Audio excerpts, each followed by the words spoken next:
ஆராதனை வேளை.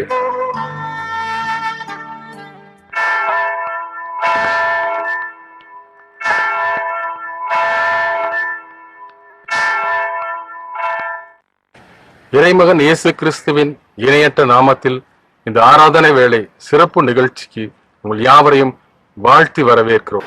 இயேசு கிறிஸ்துவின் நாமத்தில் உங்கள் யாவருக்கும் என் அன்பின் வாழ்த்து தெரிவிக்கிறேன். வேதத்திலிருந்து ஒரு பகுதியை வாசிக்கிறோம். அது அப்போஸ்தலர் 18:10 நான் உன்னுடன் கூட இருக்கிறேன், உனக்கு தீங்கு செய்யும்படி ஒருவனும் உன்மேல் கை போடுவதில்லை. ஜெபிப்போம். எங்கள் அன்பின் பரலோக பிதாவே, நம்ம நன்றியோடு துதிக்கிறோம். ஸ்தோத்திரம் அப்பா. இந்த அருமையான வேலையில் பேசுகிற வார்த்தைகள் மக்களுக்கு போய் சேரணும். பேசுகிறது நீங்கள் இல்லை, தேவ ஆவியான சொல்ல நீர் பேசி நாங்கள் கேட்கிறோம். ஏசி மூலம் ஜெபங்கள் நல்ல பரமபிதாவே, ஆமென்.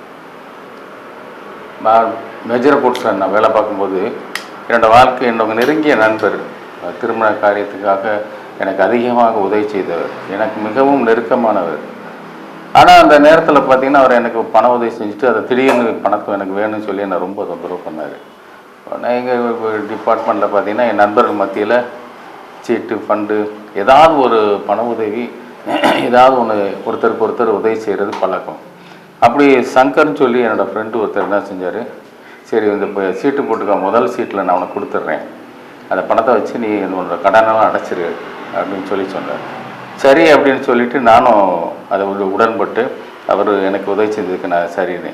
நண்பர் என்கிட்ட வந்து பணத்தை கேட்ட அதிகமாக என்னை தொந்தரவு பண்ணவர். அவர்கிட்ட போய் நீ பணம் அவனுக்கு கொடுக்காத, ஏன்னா அவன் பணம் கொடுத்தீங்கன்னா அவனால் திருப்பி கட்ட முடியாது, அவன் நிறைய கடன் ஆகிட்டான், அவன் தேவையில்லாமல் கல்யாணம் செலவு பண்ணிட்டான், அப்படி பண்ணான்னு பற்றி என்னை பற்றி தவறாக அநேக காரியங்களை குறித்து என்கிட்ட பேசி அவர்கிட்ட சொல்லியிருக்காரு. ஆனால் அவர் திரும்ப வேண்டாம்னு சொன்னார். இந்த மாதிரி சொல்கிறதுனால நீ பணத்தை சரியானபடி கட்டி நீ அதில் உண்மையாக இருக்குன்றது எனக்கு நீ செஞ்சு காமிச்சிரு அப்படின்னு. சரின்னு பணமும் கொடுத்துட்டாரு. அந்த பணத்தை வாங்கிட்டு அவருக்கு செட்டில் பண்ணிட்டேன். செட்டில் பண்ணதுக்கு அப்புறம் பார்த்தீங்கன்னா திரும்பவும் போய் என் நண்பர்கிட்ட போய் சொல்கிறாரு, நான் சொல்லி நீ கேட்காம பணத்தை கொடுத்துட்டேன், அந்த பணத்தை அவன் திருப்பி தரமாட்டான், நீ தான் கஷ்டப்பட போகிறாரு. பாருங்கள், எனக்கு அதிகமாக எனக்கு நெருங்கின நண்பர், அதிகமாக என்னை நேசித்தவர் தான். ஆனால் பார்த்தீங்கன்னா இந்த நேரத்தில் அவர் பிசாசானவன் யாரை எப்படி விழுங்கலாம் அப்படின்ற மாதிரி தான் வசனம் இருக்குது. எவனை விழுங்கலாம் என்று சுற்றி திரிகிறான் என்று சொல்லுது. அவர் மூலமாக எனக்கு அந்த பிரச்சனை வந்துச்சு. அதிகமாக நான் மனசு வேதனைப்பட்டுச்சு. ஒரு தீமை தான், ஆனால் அந்த தீமையை என்ன பண்ணிட்டார், அந்த சீட்டு பணம் அதெல்லாம் ரெடி பண்ணி எனக்கு அந்த பிரச்சனையிலேருந்து எனக்கு ஒரு விடுதலை கடவுள் கொடுத்தாரு. அந்த தீமையை எனக்கு நன்மையாக மாற பண்ணினார். எனக்கு அன்பானவர்களே, இந்த நம்முடைய வாழ்க்கையிலும் பார்த்தீங்கன்னா இந்த தீமை அப்படின்றது எப்படி வரும், இந்த கஷ்டன்றது எப்படி வரும்ன்றது நமக்கு தெரியாது. நம்ம உறவினர்களாக கூட இருக்கலாம், உடன் பிறந்தவர்கள் கூட இருக்கலாம், நண்பர்களாக இருக்கலாம், நமக்கு அறிந்தவர்கள், மிகவும் நாம் அதிகமாக நேசிக்கிறவர்களாக இருக்கலாம், அதிகமாக நாம் நம்புகிறவர்களாக இருக்கலாம், நம்பிக்கையுரியவர்களாக இருக்கலாம். யார் மூலம் இருந்து வர என்று சொல்லி நமக்கு தெரியாது. ஆனால் அதே நேரத்தில் பார்த்தீங்கன்னா பிசாசானவன் என்னென்ன பிரச்சனை பண்ணணுமோ, என்னென்ன வழியில் அவன் நமக்கு தொந்தரவு செய்யணுமோ அந்த தீமையை கொடுப்பான். ஆனால் ஆண்டவர் என்ன சொல்கிறாரு, தீமையை நான் நன்மையாய் மாற பண்ணுவேன், உனக்கு தீங்கு செய்யும்படி ஒருவன் உன்மேல் கை போடுவதில்லை. யார் நமக்கு உதவி செய்வார்கள், யார் நமக்கு நம்பிக்கையாக இருப்பார்கள் என்று சொன்னோமோ நினைத்தோமோ அவர்கள் மூலமாக நமக்கு ஒரு கெடுதல், அதாவது ஒரு தீமை வருது. ஆனால் அந்த தீமையை பார்த்தீங்கன்னா ஆண்டவர் என்ன செய்கிறாரு, நன்மையாய் நமக்கு மாற பண்ணுகிறாரு. வசனம் என்ன சொல்லியிருக்குன்னா, உன் எதிராளி உனக்கு செய்த தீமைகள் எல்லாம் உனக்கு நன்மையாக முடியும்.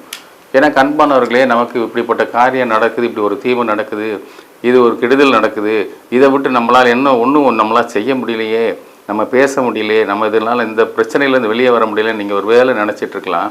ஆனால் ஆண்டவர் பார்த்திங்கன்னா அப்படிப்பட்ட ஒரு பிரச்சனையிலிருந்து, அப்படிப்பட்ட ஒரு தருணத்திலேருந்து உங்களுக்கு ஒரு விடுதலை கொடுப்பாரு. அந்த தீமைகள் எல்லாத்தையும் அவர் நன்மையாக மாற பண்ணுறாரு. நீங்கள் இதை குறித்து நீங்கள் கவலைப்படாதீங்க, நீங்கள் இதை குறித்து ஒன்றும் நீங்கள் வருத்தப்படாதீங்க. ஆண்டவர் உங்களோடு கூட இருக்கிறார். இந்த இயேசுவே எனக்கு இந்த தீமையிலேருந்து எனக்கு ஒரு விடுதலை கொடுங்க கேளுங்க, நிச்சயமாக அவர் உங்களுக்கு விடுதலை கொடுப்பார். ஜெபிப்போமா. எங்கள் அன்பின் பரலோக பிதாவையும் நன்றியோடு துதிக்கிறோம். இந்த அருமையான வேலையில் இதை கேட்டுக்கொண்டிருக்க அருமையான பிள்ளைகளுக்காக நாங்கள் ஜெபிக்கிறோம். என்ன பிரச்சனையில் அவர்கள் இருக்கார் என்பதை கர்த்தர் அறிவீர். ஒருவேளை இந்த தீமையிலிருந்து, இந்த கெடுதலிருந்து ஆண்டவரே எனக்கு எப்படி ஒரு விடுதலை கிடைக்கும், இந்த பிரச்சனையிலிருந்து எனக்கு எப்படி ஒரு விடுதலை கிடைக்கும் என்று ஒரு வேளை அங்கலாய்த்து இருக்கிற இந்த பிள்ளைகளை உங்களோடு கூட பேசுங்க. அவர்களுக்கு அதை நன்மையாக மாற பண்ணுங்க, ஆசீர்வதிங்க. இயேசு மூலம் ஜெபங்களை நல்ல பரமபிதாவே, ஆமென்.